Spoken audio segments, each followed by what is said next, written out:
Ndabahaye ikaze mwese ndabifuriza amahoro y'Uwiteka bane namwe aho muri hose, kandi nkaba ndabifuriza yuko uyu mwaka dutanguye umwe wese ahari awutangurana amahoro n'umunezero.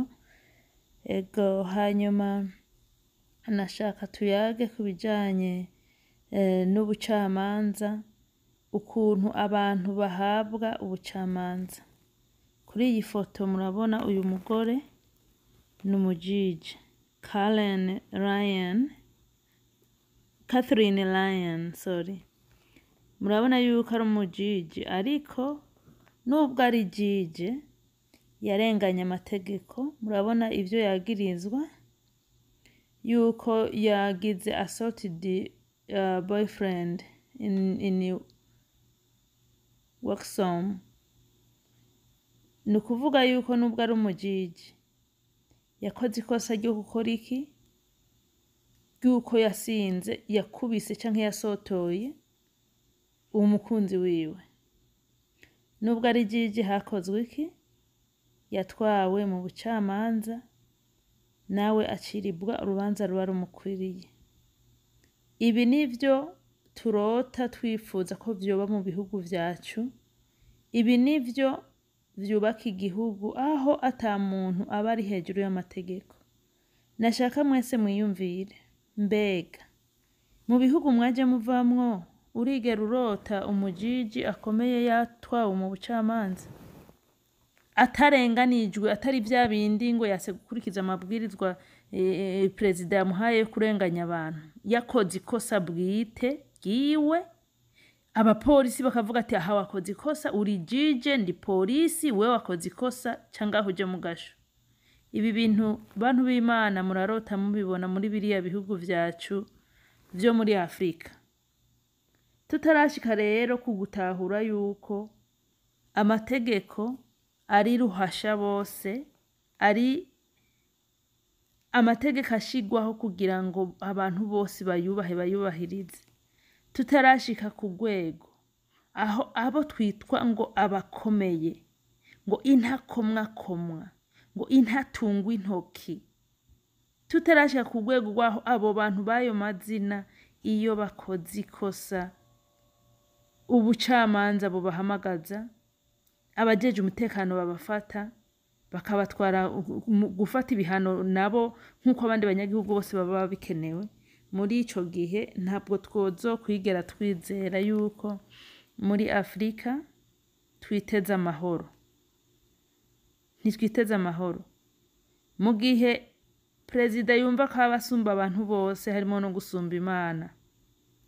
Hanyuma abashinga amateka n'abakenguza amateka bakumva yuko basumba abantu bose, harimwo no gusumba, urumva bose inzego zose, harimwo no gusumba ibwirizwa shingiro baba barashizeho.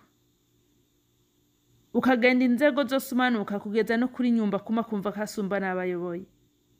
Ntiturafata intambwe nimwe, ntiturafatwa intambwe nimwe. Iyo rero turaba akarorero k'ibibera mu bindi bihugu, ntitukaraba ama etage gusa ngo Singapore ngo bubatse ukuntu ngo muri Israel canke mu Bufaransa ngo nahabonye umunara umeze uko nanje nzowubaka, canke ngo ugende mu bihugu byose ugenda ukopera ibintu vy'ibihangari, ariko utakopera amategeko meza, utakopera ibintu biserukira bigaragara neza. Ibi nivyo twita demokrasi. Ibi nivyo twita uburenganzira bwa muntu bwubahirijwe. Kuko umujaji nta hantu hamwe afise ho kugenda arakoma induru yitwara ngo bandenganije ngo ibiki n'amategeko. Kandi n'umupolisi yamufashe nawe hirya yeje azokora ikosa arengukishwehe imbere y'uwo mujiji, igihano ciwe yarahejeje, azosubira mu kazi.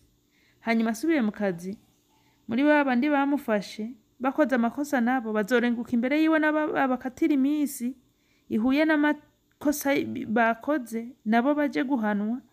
Nivyo tumenyereye tubona muri ibi bihugu, ni navyo twifuriza ibihugu twaje tuvamwo. Ariko ikibazo se muri iyi myaka yacu turimwo muri ibi binjana vyacu turizera tubona ibi bintu bishika mu bihugu vyacu hariya? Wewe uriko uranyumviriza woba urarota ubona ibi bintu bariya abanyepolitike bacu b'abirabure bavyiyumvira? Aho umukozi wese wa leta atana rimwe yigera yumva ko asumba amategeko afatwa nk'umunyagihugu asanzwe mu gihe ari ku buzima busanzwe, ariko kazi naho akagakora atashize n'umwe imbere, akagakora yisunze amategeko y'ivyo yigiye. Sindatahura igituma abirabure baguma bagwanira ngo kugira amadigiri, digiri zibamarira iki? Na cane cane abanyepolitike, uwo udahejeje n'iya mbere canke n'iya kabiri canke n'iya gatatu arajigajiga, iyo abaye perezida ajiginyura ufise dogitora.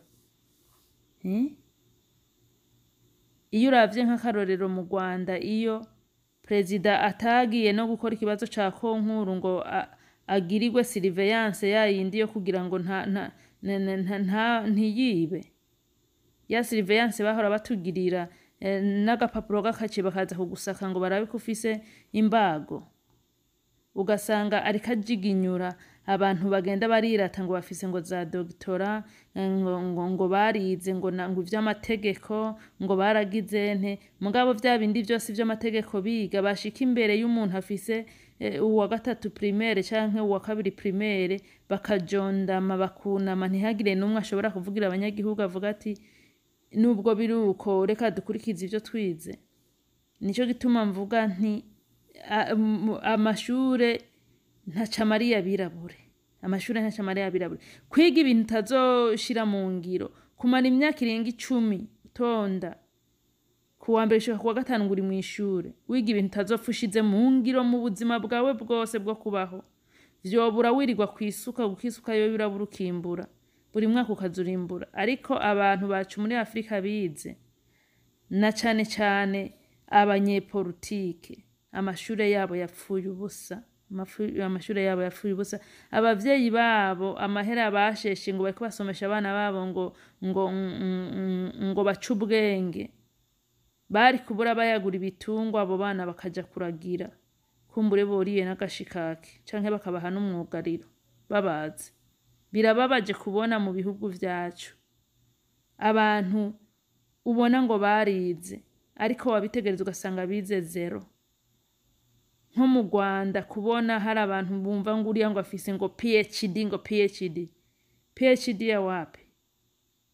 Abantu birirwa bararenganwa. Iyo PhD yakwigishije yuko ushobora kubona abantu bariko bararenganwa ugaceceka niya. Iyo PhD yakwigishije yuko ubigihwiji gusumba ugasumbwa n'umuntu atigeze aja mu ishure. Iyo ni PhD ya wapi? PhD wiga ukumva ko usumba abandi, ahari we wotanze akarorero ko kwerekana ko amategeko yamara amategeko, ukigisha abandi kuyakurikira, ngo bafise amashure. Turacari n'urugendo abirabure, turacari n'urugendo kuko umenga amashure bamwe kuri bo n'ikibari kibemerera gutoteza abandi nabo bayafise bari munsi bayobowe n'injiji, bagaca nabo baba injiji. Uzi kuyoborwa n'impumyi ugaca nawe wemera ukagwana mu kinogo niyo mpumyi, kandi iyo mpumyi wari kuyibwira ati aha hari kinogo duhava tugwamwo, umugabo ukagenda amaso yawe akanura, umunwa uvuga n'ikinogo ukizi ko citwa ikinogo ntuvuge, mukagenda mukigwamwo. Ni ibintu bibabaje. Rero abantu mwese munyumva, muze murarya kara abo bantu bagendana ngo zi PhD, mubarya kara bazikoreshe nkuko bazikoreye. Benshi babiza kuya, hariho abatasinzira ama application after application ngo kugira bemererwe, mugabo barazize zibabereye impfa gusa. Afrika iguye mu bibazo na cane cane East Africa, kandi twifitiye abagabo n'abagore ngo bikoreye ama PhD. Ukaba PhD mugabo ukaba wibaza gusumba amategeko. Abafise PhD z'ukuri n'uyu mugore mubona, abafise amashure y'ukuri n'uyu yambikwa ipingu agatwagwa imbere y'ubucamanza akemera igihano yahawe. Bukeye uwamuhaye igihano nawe yakora irindi kosa, nawe bakamucakira bakamushira imbere y'ubucamanza. Ayo niyo amashure y'ukuri, amashure yubahiriza uburenganzira bwa muntu, amashure amenya ati iyo narenze ikosa ndaryemera ntasuzuguye abari munsi yanje, nkabubahira akazi kabo nanje bakanyubahira akazi kiwanje. Mugire umunsi mwiza rero mwese, ariko twiga no gukoresha ivyo twigishijwe atari kubibika mu mitwe gusa. Murakoze.